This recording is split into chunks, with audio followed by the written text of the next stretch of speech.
A lot of my projects these days are in SwiftUI, but occasionally I will need to wrap a pre-existing UIKit view into that SwiftUI project. For example, one time I was working on a QR code reader, and this QR code reader was built in UIKit in a view controller, and I needed to not only host that view controller inside my SwiftUI code, but I needed those values to be passed back and forth. So I needed them to be communicating with each other. So it's actually remarkably easy to host a UIKit code inside a SwiftUI view, but to make them communicate, it's a little bit trickier. Apple does have a few design patterns specifically within SwiftUI to make that a little bit easier, and that's what I'm going to be going over today. All right, so I have a few things in this project already created. This is our SwiftUI code. We have our title and our descriptions, which is established as a state variable. And we just have a navigation title and some text that we're displaying. And similarly, we have our view controller, which just has a button, right? Just a simple button right here. When you press it, it's just going to say button tapped. We're going to change that. And hopefully, if we do this right, we are going to take the values here and anything else, that you might want to be doing in your view controller, and we're going to be sending that to overwrite the state values in our SwiftUI parent view. All right, so I'm going to show you, first of all, how to host that UIKit view into our SwiftUI code. And like I said, it's very easy to do. We're going to create a Swift file. We're going to call this our view controller wrapper. And first thing I need to do is replace foundation with SwiftUI. And we're going to create a struct we've called viewController wrapper. And very important, this needs to conform to UIViewController representable. All right. So now when we call this and we say it conforms to UIViewController representable, it's going to require us to input a few things to set it up correctly. So the first, we're going to say a make our UIViewController, and we're going to say update our UIViewController. So that should be enough to satisfy that requirement. I will show you how to host or initialize that UIKit view, that view controller, and I will show you how it fits into the SwiftUI view. It's very easy to do. We'll say let VC equals our view controller and returned VC, which is our view controller.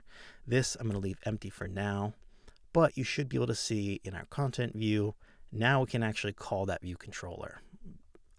View controller wrapper. So now this is wrapped in a SwiftUI view and it's visible in our SwiftUI project. The only problem with this, it's very simple, but the only problem is that it won't communicate. So when we press this button, it's not going to do anything. We haven't built that in yet. So we're going to do that next.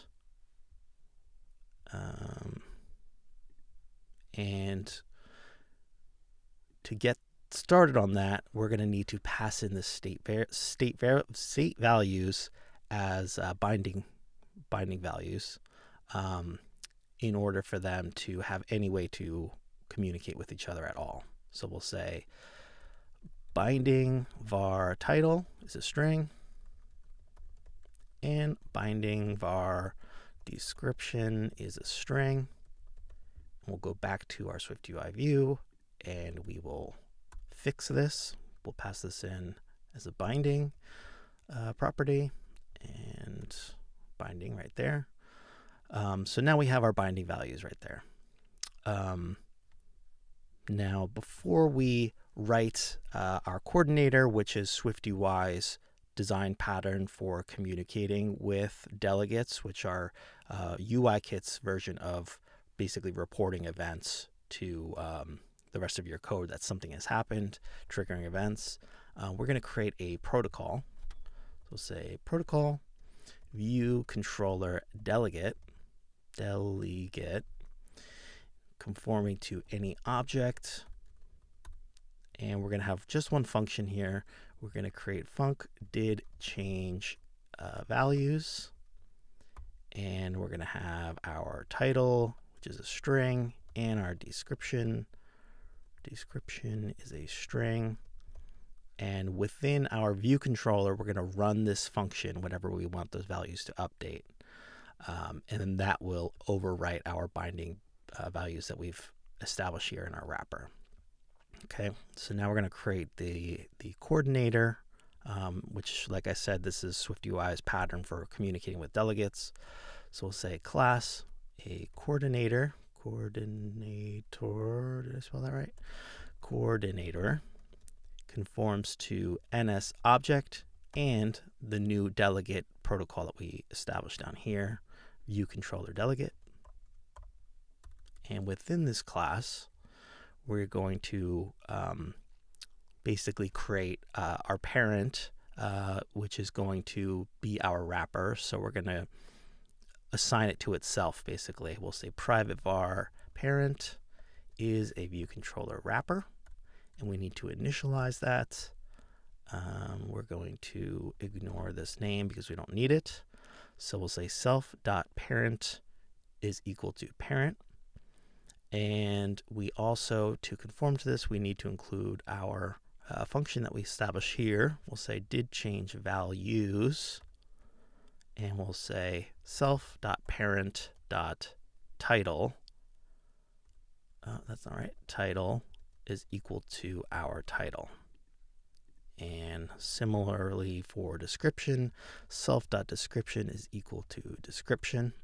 So this is what's going to be responsible for overwriting these binding values that we have here. Fix this. So there's the class for our coordinator. But you can see now we no longer conform to our UIViewController representable because we outlined what the coordinator should be, but we didn't make it. So we will say make coordinator, and we will initialize it here. And remember, it requires this parent, which is referring to itself. So we will just say self. Okay. And the last thing I believe we need to do is back in our view controller, we need to create that delegate so that the coordinator and the delegate can communicate with each other. We'll say weak var delegate is a view controller delegate as an optional. We're saying weak var because we don't want it to be created until it gets passed. It gets created here, and you'll see we'll do vc.delegate equals our context coordinator. Context.coordinator. So now we're creating it and we're passing it in. That's why we're using weak var, and we're going to make it optional,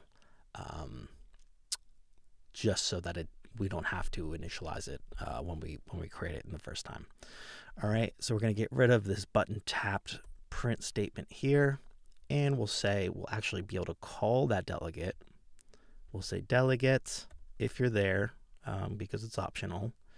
Now we want you to report that our values have changed. So we'll say did change values for our updated title and our updated description. So when you press this button, we are reporting to the delegate that our values have changed. And within our wrapper, we are going to overwrite our parent's title and description with the description and title that we've passed in through this function. So hopefully we've done everything correctly, which I believe we have. When we press our input button, it should overwrite our previously existing SwiftUI title and description with the values we've gotten from our view controller. So there you go. So there is how you can host a view controller or a UIKit view inside a SwiftUI view and have some communication back and forth so that they can talk to each other. All right. So thank you for watching. I hope you enjoyed it, and have a good day.